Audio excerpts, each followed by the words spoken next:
I got to tell you, the first time that this is the first time I've interviewed anybody in person in almost a year. I think it was Darlene Iskra. No relation whatsoever, but she was the first woman to ever command a ship in the Navy. Oh, wow. And so I was like, I mean, my last name is Iskra. I have to interview her. And she came from Seattle, and I'm from Seattle myself. So no kidding. Yeah, so if you actually look into that episode, it's like, are we related? Are we not? And we kind of went down that path a little bit. But no, this is the first interview I've had since then. Wow. Like in person. I think that was March. Yeah, it's crazy. Times of COVID. But we're 6 feet away. We're making it happen. Don, the first thing I want to ask is, and it's the first question I ask every guest here on Born the Battle, is when did you know that military service was the next step in your path? Yeah, I mean, for me, it happened pretty quickly. I was in high school. I was a basketball player, and was fortunate enough to be just good enough, not great, but to be recruited by a few different schools. And that's pretty good. Well, it was, we're not talking like Georgetown or something, right? I was, but I did get recruited. And so as part of the NCAA, kind of recruiting process, you can do 5, what they call official paid visits to these schools. And so one of the schools that was recruiting me was West Point. And I wasn't really familiar with the academies. I grew up in San Diego, California, Navy town, right? So I was, everyone was like, why are you looking at the Army? And so anyway, I decided that I wanted to go check it out, and it was the first school I went to, and quite frankly, fell in love with it when I saw it. I mean, I can only imagine. Beautiful campus, yeah. And really, I think what struck me were the people there, and talking to the other cadets, and just really recognizing that they had a sense of purpose. There was something meaningful about what they were doing and why they were doing it, and I just remember thinking like, wow, this is a fit. This feels like the right place for me, and so I never looked back. What position did you play? I was a guard, so sort of a shooting guard mostly, that didn't shoot great, but I tried. You shot well enough to get to college. I didn't even make the JV team in high school, so I turned to wrestling. So what years did you go? So I went off in 97, graduated from my high school, reported to West Point, what they call R Day, reception day, in, I don't know, June of 97. And I graduated in 2001, just a couple months before 9/11. Oh, so you were still going through your school training. I was, yes. I was going through my training. We were out in the field, so we didn't really hear the news right away, and then sort of somehow started to make its way out to us. And it was crazy. Absolutely. Everything changed overnight. Absolutely. Pivoting back to West Point, I did interview Mike Irwin. And I did listen to your interview on Eagle Nation, and I didn't know you were his platoon leader. Is that what it was? I think, I was his squad leader. And, it's funny because I was probably not the greatest squad leader. I was what they call like a core squad athlete at West Point, because I was playing basketball. Yeah. So I wasn't always around a lot. And so I was kind of embarrassed. Like, Mike's like, yeah, you were my squad leader. I'm like, was I? I'm like, was I terrible? He's like, oh, no, you were fine. You were fine. I was like, okay. And, of course, Mike was great. So he stayed out of trouble. I used core squad as well. So he stayed out of trouble. Yeah, he came out and came out to the VA and last year, I think. And it's in the archives if you look at the Born the Battle archives. But he talked about Team ROWB and what he's doing over there and all that good stuff that they're doing. So if you get a chance, and in the time of COVID, it's a good episode to check out. I sure will. Mike's a great guy. I love it. Love his work. Yep, absolutely. Okay, so military police officer, South Korea, Kuwait, Iraq. In Iraq in 2004, you went on patrol. You were wounded during a combat patrol, Purple Heart and a Bronze Star.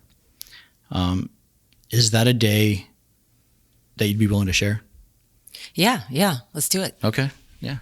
Yeah. So, like you said, I was on a routine patrol. We were, required to kind of patrol a specific area where they were, one of the adjacent units was having a big operation where they were trying to flush out some insurgent activity, in the city. And, that we were in. And so what city? Bakuba. So it's right on the edge of the Sunni Triangle, about 35 kilometers northeast of Baghdad. Really diverse area. A lot of activity, close to the Yellow Line, the Kurdish area. So just all kinds of influences there. So it was a pretty hot area when I was there, evidenced, by what happened with me. And so I went out with one of my squads, again, fairly routine patrol, and unfortunately drove into an ambush and was, on the wrong end of one of the rocket propelled grenades that came through my Humvee, hit me in the shoulder, hit another soldier right in the arm as well, severed my arm and caused a lot of other, pretty significant and life-changing injuries. The last thing I remember from that night, well, it was technically the morning, but I think it was around 3 a.m. So it was dark, but I remember things were just eerily quiet, and all of a sudden, just with one flash, my life changed. And the last thing I remember was the feeling of being airlifted up into the air, thinking, is this it? Like, is my life over? And luckily it wasn't. Yeah. So obviously your tour of duty was over at that point. This was back in 2004, right? 2004, yeah. How much recovery time did you have? So when I got to Walter Reed Army Medical Center in DC about probably a week after I got injured. So again, that whole process of getting you, off the front lines to the combat support hospital, to Landstuhl, Germany, to Walter Reed, one of the largest military treatment facilities. Impeccable, flawless, like nothing we've ever seen in our lifetimes in terms of medical care. And so luckily got there very quickly. Was that the first time that you remember anything from like the helicopter and then Walter Reed? Yep. So remember the helicopter, and then about 2 weeks later, remember waking up from a coma. And so it took me about a week to get back, and then I was in a coma for about another week as things were pretty touch and go with me. And then the first thing I remember, as they started to wake me up, lowered the sedation meds, was seeing my dad, which was sort of weird because I was still in that moment where I had left. I was still in Iraq. I was still lying on the dirt thinking, that my soldiers I remember them looking over me, and I remember the looks on their faces. So I knew I was pretty messed up, but that's sort of the moment I was in. And I was like, how the hell did my dad get to Iraq? Like leave it to my parents. And so, so that was kind of the moment I remember. But it was also the moment where, I was still, I knew my arm had been severely damaged. I did not know that it had been severed. And so I remember looking at my dad, and I remember thinking, just don't let him take my arm, Dad. Don't let him take my arm. And, he had to look at me, and he's like, so I remember he looked at me, I looked over, and I saw a white bandage where my arm used to be. And I was just like, wow, I thought my life was over. Yeah. Obviously, like you kind of alluded to, obviously a dark day or two in recovery, and that's a lot of place that our brothers and sisters sometimes stay, unfortunately. How did you come out of that? Yeah, it's interesting. It definitely a couple dark days. I feel like I was very lucky to have a lot of support around me early. But still, I think it's a process that we all kind of have to go through on our own in some way, shape, or form, even if you have people around you. And I remember at the beginning, it was really hard. I had a lot of, I didn't want to believe that it happened. So I actually, it's crazy thinking back, and I'm a little embarrassed to share this, but I remember telling my mom, just cover up the mirrors in the bathroom, in the hospital room. Because I didn't want to see it. I didn't want to acknowledge it. And I think it's probably part of the grieving process, right? Like I didn't want to accept that happened. But slowly but surely, I had to get out of bed, and I actually kind of had to learn to walk again, believe it or not. It took me a little while before I was kind of able to get up. I had still a lot of, wounds that I was sort of nursing, a lot of broken bones. I had, my lungs had collapsed. I had a chest tube in. So, it was definitely a new reality. But I think that for me, the turning point was really when I finally got out of my hospital room and started to kind of make my way to other parts of the hospital where I ran into some of these other wounded warriors. And there was one specific moment where I somehow mentally flipped that switch. It was a moment and a person. I actually went down to the PT clinic for the first time. Now, this is like the clinic at Walter Reed at the time where, all the wounded warriors are going, missing limbs, burns, missing eyes, just all kinds of crazy injuries. Yeah. And I actually, I'd been sitting up there in my room feeling sorry for myself, but I got to see this staff sergeant. He was a staff sergeant at the time. Get up on, he was missing both legs. He had some facial burns and his family was there. And I got to see him get up on his legs, his prosthetic legs for the first time and take a step. And that was really powerful. It was like, wow, like he's doing this, and you could tell it was a struggle. I mean, it was hard for him and his family was cheering him on. His kids were there. So, I was like, wow, like it was very inspiring and it really just helped me understand, well, there's a lot, a lot of these warriors are worse off than I am and they're out here doing it. And I didn't want to let them down, And so it really became this kind of, band of brothers, band of sisters mentality of like, hey, we're in this together. And they were very encouraging and very inspiring. But yeah, that was really the moment where I'm like, all right, I'm not going to sit here and feel sorry for myself. If he can do it, I can do it. The good news is we could, we were working through things together in many cases. And there were a few female wounded warriors, which was interesting. There weren't too many women who, particularly amputees. Sure. And so we kind of band together a little bit. And, it was great. In fact, Melissa Stockwell was one of the first people I met. She's now a Paralympic athlete and wow. Bronze medal winner from the most recent games. I mean, these women have gone on to do amazing things. We were all injured right around the same time, but it's been this bond that we've had. We helped each other out at the hospital. Tammy Duckworth was there, Senator Duckworth now. I mean, they were inspiring. They were supportive. You get to know their families. And we were all just kind of able to help each other out.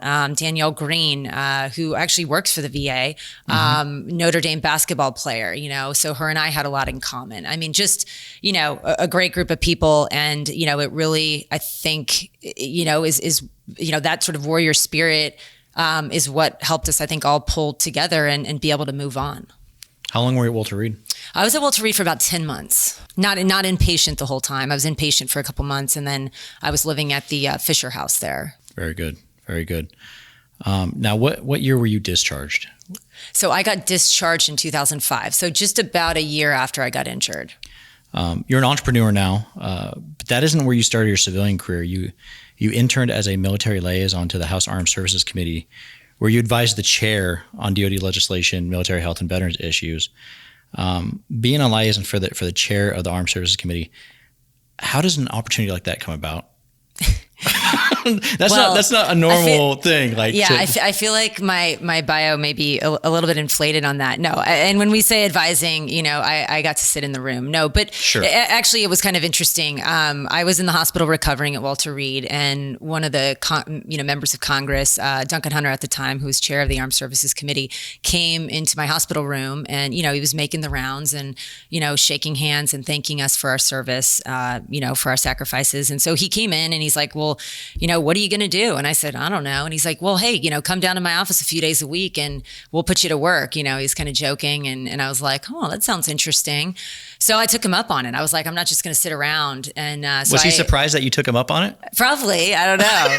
That's I awesome. don't know. But he put me to work. That's for sure. So, he started going down to the Hill a few days a week. But when he was chairman, it was interesting. I had done a stint in Korea. And when, there were some issues that he was dealing with, that the DoD was dealing with, that related to some, behavior and things that were happening over in Korea at the time that were not good, Sure. weren't healthy for our service members. And so there were some committee hearings about that. And so I actually knew firsthand what they were talking about, the issues they were dealing with. So that's just kind of an example. I was able to provide some insights, to these members on some of these key issues. So, but that was really the extent of it. I used to record those hearings back. Oh man, probably 10 years ago now. Both Armed Services Committee hearings, both the Senate and the House, whenever the Commandant or the Assistant Commandant of the Sergeant Major of the Marine Corps would testify. And, to your point, if you pay attention to those hearings, you learn so much about the DoD, capacity, budgets, manpower, equipment, and you get to learn both the priorities both of the DoD and of Congress, and sometimes they don't always line up. I got my own memories of that time and some of those hearings, without naming any names or parties, because this is a government podcast and we are apolitical. You got a story? Do I have a story? Yeah, is there something that you witnessed? You're like, I mean, I remember, the only thing I can say is I don't know that I have any great stories. I remember, 4-star generals going in and out just on a recurring basis. And for a young captain, I'm sitting over in the cube in a corner, basically just trying to keep my mouth shut and not embarrass anybody, responding to letters from constituents. And so, you're like dealing with this, and then you see these 4-star generals kind of walking in and out. And sometimes, it would get a little animated in the office. I never really knew exactly what was going on, but I do remember there were a lot of issues. These were really pertinent issues. We were at war. They're looking at Kevlars. They're really, there were a lot of things that I think he was very passionate about. And like you said, Congress, the services, they don't always agree on what the priorities are. And so I think it got, it was a tense time. But you'd hear some yelling from time to time. But yeah, I remember that they were trying to figure out, hey, how do we get more protective equipment downrange? How do we take better care of our military, our veterans? So those were all like the topics du jour kind of when I was there. So I didn't really get to see anything crazy, but I definitely overheard some shouting, some yelling that choice words, some choice words that you normally wouldn't hear as a captain exactly. or as a staff sergeant, and if you were somewhere else. Very good. You then became a consultant for DARPA. For those that don't know the acronym, Defense Advanced Research Projects Agency. As a child of the 90s, I played Metal Gear Solid, and that's probably how I knew the acronym. You had to rescue the DARPA chief. Anyways, how did you go from military liaison at the House Armed Services Committee to DARPA? Were you with a contractor? Yeah, so I did my, kind of a very informal internship on the Hill, and as I was getting ready to, sort of finally, go through my medical retirement and get all that squared away. It was great being on the Hill, but I sort of equated to, okay, I need a real job now. I actually really enjoyed my time. I learned a lot, but I also learned that I really wanted, I had no patience for politics, and so.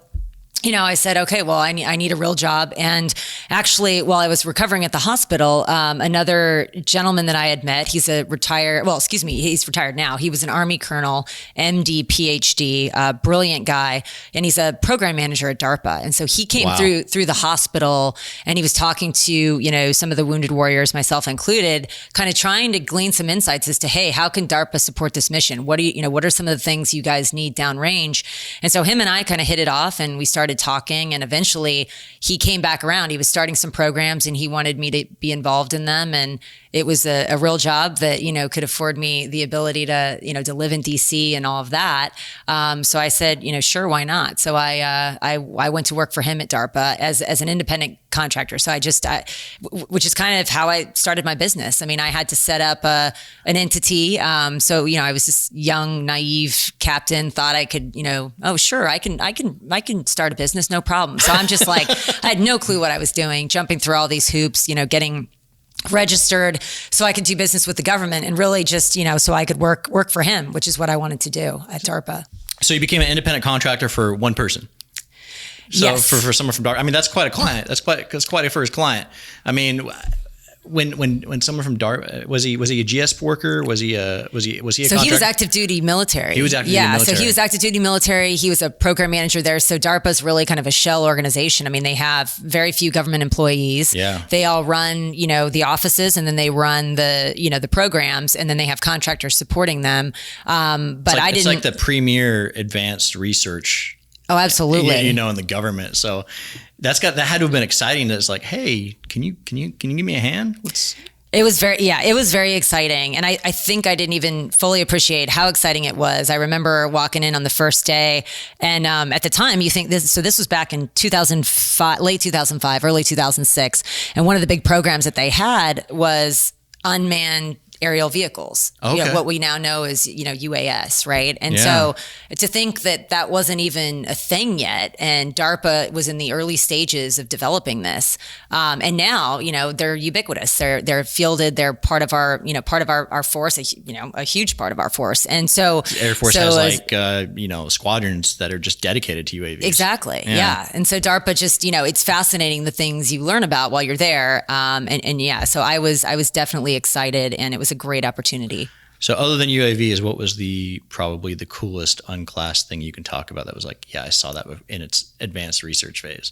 One of the things that was pretty cool that they were working on while I was there was this, and I think they're using them to a certain extent, are these exoskeletons that basically kind of turn a person into a machine with superhuman powers and strength, and you can lift a lot, you can carry a lot, you can run fast, you can jump high, and so those were pretty cool. They were called exoskeletons, and they were working on them. And you were seeing them before the viral YouTube videos of them. Yes, very early on. Very cool. How did you close your career with DARPA and end up being a business, an entrepreneur with, you got over 600 people working for you right now? How did that transition occur? So I stayed at DARPA, and matter of fact, DARPA's still a client. Sure. And so I really was very focused the first few years on supporting Colonel Ling was his name. And we did a lot of great things together. He did a lot of, had a lot of great programs. I mean, he was the visionary, and, there were a few other folks working for him. And we all just worked together on these projects. But eventually, it really afforded me the opportunity to get networked and to understand and learn, sort of federal acquisition and how it works, and budgets and procurement and all of that. And so really technical gave me writing and contract bidding. Exactly. It really gave me some insights to how it works. And in the position I was in, I had a lot of networking opportunities, and ended up, having other people, not just Colonel Ling, who were saying, hey, can you help me with this project or with that project? And so really what happened was just very word of mouth, pretty much unintentional. I started to bring more projects on and more work in. And so I needed people to help me do it. So I, would reach out to my network, and, would hire somebody on as I brought in more work. And so it just grew very slowly and organically. And then one day I kind of woke up and realized, like, wait a minute, I think I have something here. Maybe I could grow this, maybe it could become bigger. But really, I think the realization for me was like, there's a lot of interesting work to be done. There are a lot of hard problems that we need to solve. But even more so, there's a lot of really smart people that want to work on this stuff and are passionate about the mission. And those were people I wanted to work with. And that really goes back to, I think, my time in service of, really not wanting that to end. I really wanted to stay connected to the mission. That was just kind of what I knew. It was my sense of purpose. And I realized, like, there were a lot of other, retiring military or, wounded warriors that were getting out, careers were cut short, or people just, they couldn't handle all the deployments. It was too hard on their families. So they decided to get out of the military. So those were the people I wanted to hire. I wanted to bring people together to solve some of these problems, or try to help overcome challenges. And so that's really kind of when I turned the corner a few years in and said, hey, there's something bigger here, and I think we can do more. Yeah. And so that's when I really started focusing on transitioning to be more the CEO of the company, versus just a consultant working on projects. Very good. How many out of the 600 or so employees that you have, how many are veterans? We've got about just over 30% veteran. Wow. At the company. Yeah. So which for us in the line of work that we're doing, we do a lot of, just pretty complex, sophisticated technology work. And, it's not necessarily a field that aligns back to a specific MOS in the military. I mean, certainly there are a lot of gifted technical people in the military. So, we really work hard to try to hit that number and hire as many vets as we can. So wounded in 2004 and then founding your own company in 2006. That's some boom, boom, shaking and baking, But the 2006 was actually just doing the independent contractor work. That was kind of like the start of it. When did the growth kind of spurt? When was it like, hey, I think I got something? What year was that? So really about 2 years in, when I had transitioned over to the CEO role right around 2008, we had a company approach us saying, hey, we have a couple, contracts that we're looking at, and we'd like your company, to bid with us. And in fact, as like a subcontractor. well, initially it started out as a subcontracting relationship, but then one of the opportunities came out, and it was going to be a service disabled, veteran owned set aside opportunity. And so they said, hey, we want you guys to prime it, priming being the main company.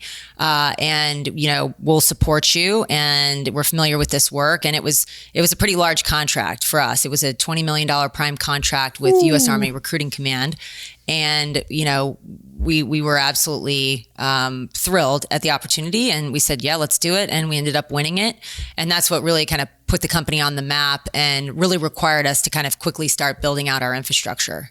Very good. Very good. Hoffaker and Associates, it's a professional services and technology solutions firm. Does that mean you find the right tech for the customer's problem?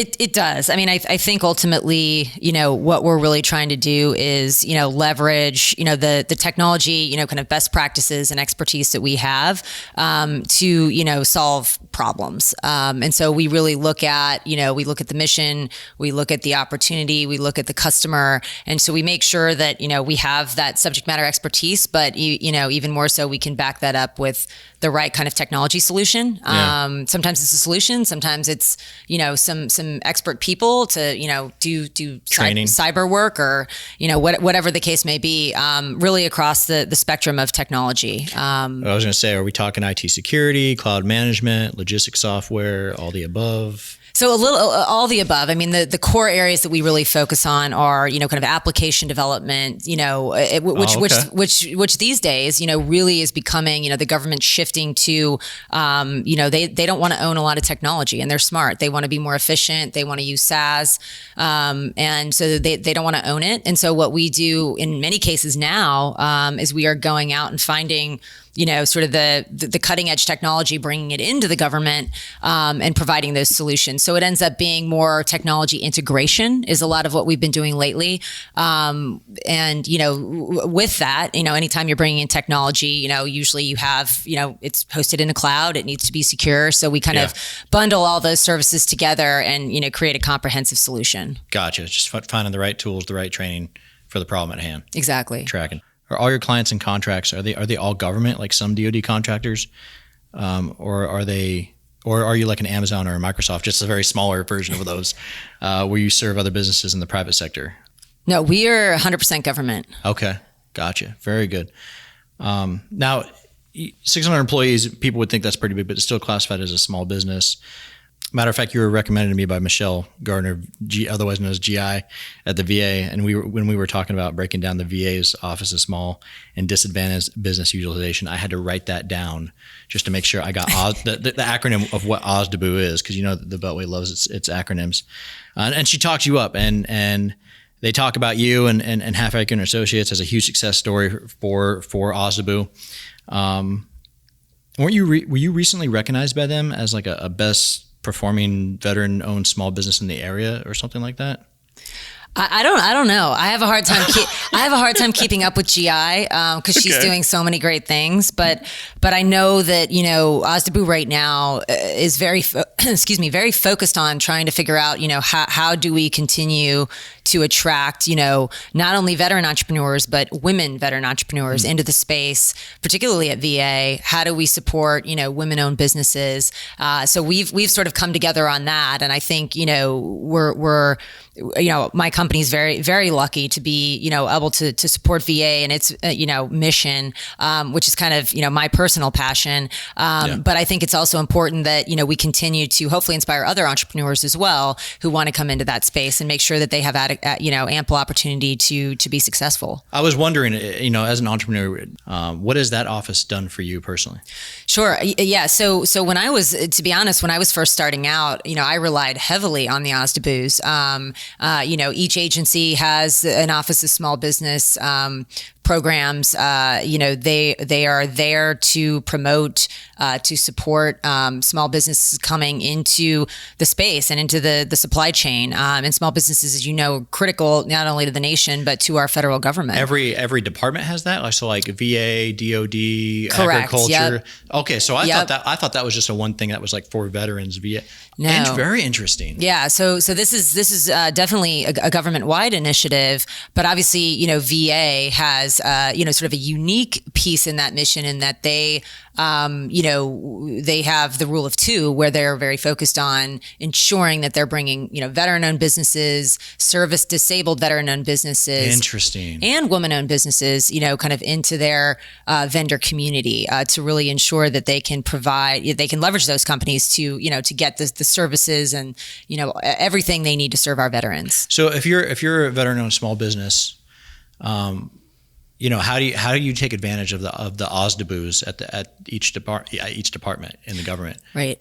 Yeah. So coming into an OSDBU, really what you have an opportunity to do as a business is learn the agency. So if you're interested, let's say in VA, you come and you meet with, a representative at the small business office. And really what they can do is they can help you understand what is VA buying? How do they buy? Who are the other big companies that are working at VA? Who are the points of contact there? How do you get involved in, these different programs that they offer? What are the opportunities that are coming out? What are the contract vehicles the VA uses to buy? So all these things, they really ensure that you have the information, the resources that you need to understand how to do business at that particular agency. If you're a private business and you've known nothing when it comes to government, do they help you in like, hey, this is what a contract is, this is what a bid is, this is how you do that type of thing? Yeah, I think the OSDBUs, they can help a little bit, but there's also some resources called PTACs, which are procurement technical assistance centers. And so the OSDBUs work with those organizations and probably refer you there to get some kind of 101 training and things like that. Every now and then an OSDBU will do some training, but really I think they rely more on, the SBA has resources for that, the PTACs. And so those were all resources that I used when I was starting my business. And a lot of that, again, the OSDBUs are a wealth of information. So when you go in, they're able to refer you out to other organizations that can help you. They're going to point you in the right direction. Exactly. Gotcha. Tracking. Talking VA, you are also the Secretary of Veteran Affairs Committee for OAF and OAF Soldiers and Families. Was that a full-time role? Was that a part-time role? Yeah. So this board was stood up probably back in 2006. I want to make sure I get my dates right. 2005, 2006 timeframe. So at the same time you're starting your company? About the same time. About the same time under Secretary Nicholson. Little side work. A little side work.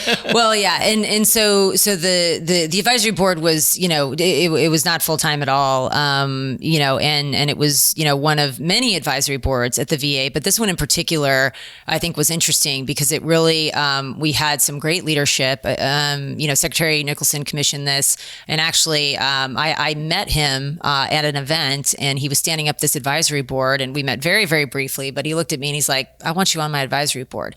And so he threw my name in kind of last minute and ended up getting on this advisory board. But it really, a lot of times, you hear about these advisory boards and you kind of just assume they're these reports that get generated that nobody reads and, all that. But this board was a little bit different, and it was a very active board. General Barno was the chair, and he, I think, really did an outstanding job at, ensuring that this wasn't going to be one of those advisory boards. And so we ended up getting to travel around the country, really get to know the VA kind of inside and out, and really looking at it from the perspective of, okay, we have this influx of OIF and OEF, veterans coming back, they're injured, they're going through the military health system. Okay, what do we need to do as VA to, be able to support them? And, the VA wasn't ready. I don't think that's any secret. I don't think that was a secret at all. I think, and it's fair to say that, Yeah. It's, and the VA knew it, right? And so I think that's why, the advisory board really had an opportunity to say, hey, here's what we need to improve. Here's what we need to do. Here's the gaps, and make some of those kinds of recommendations. So you were there, right, when the VA realized, we need help. That's a very pivotal time. I mean, right. I mean, you were there right when everyone really started coming back, and needed the services. What were some of the things that you guys found? So some of the big things I think that we found was really, I think, the need for just more coordination across the VA, right? So we had veterans coming back and they were getting kind of lost in the system. You know, there's different entry points as to how veterans, sort of seek out the VA or find out about the VA or, where they are in their transition. And so as they come into the VA system, really, it was clear that there were some gaps in terms of, the VA has all these amazing resources, but they weren't getting to the veterans necessarily. And so veterans were coming back and just, sort of getting lost in the system a little bit. And so I think that VA, for example, stood up the Veteran Experience Office, right? And things like that. So the VA was really getting in tune with, okay, where are these gaps and how do we fix them? And so I think that, they did that. Another huge thing that the VA did was they stood up the women's clinics. And so I actually remember going into the DCVA and there was, I don't even remember if there was a female restroom. I think there was, but it was like there was only one. Wow. And it was like one bathroom that they had set aside and made into like a women's bathroom.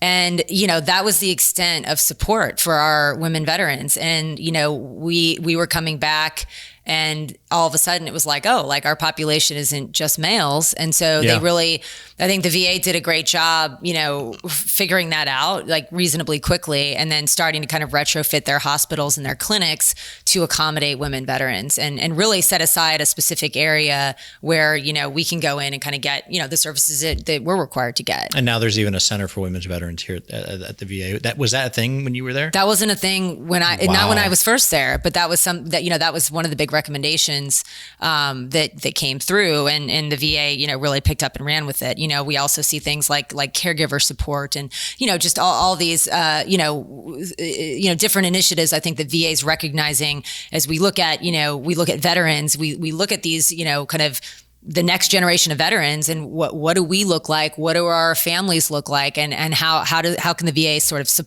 evolve to support and provide care? Very good. Like I said, you've served on many boards. I think I counted 6 in your bio. Most notably, chairwoman of the board for Wounded Warrior Project, and as a member of the USO Board of Governors. How does someone become a nonprofit board member? That's a good question. Is it like you get on one and they see that you do good work? Like, you get on the circuit, as they say. I actually.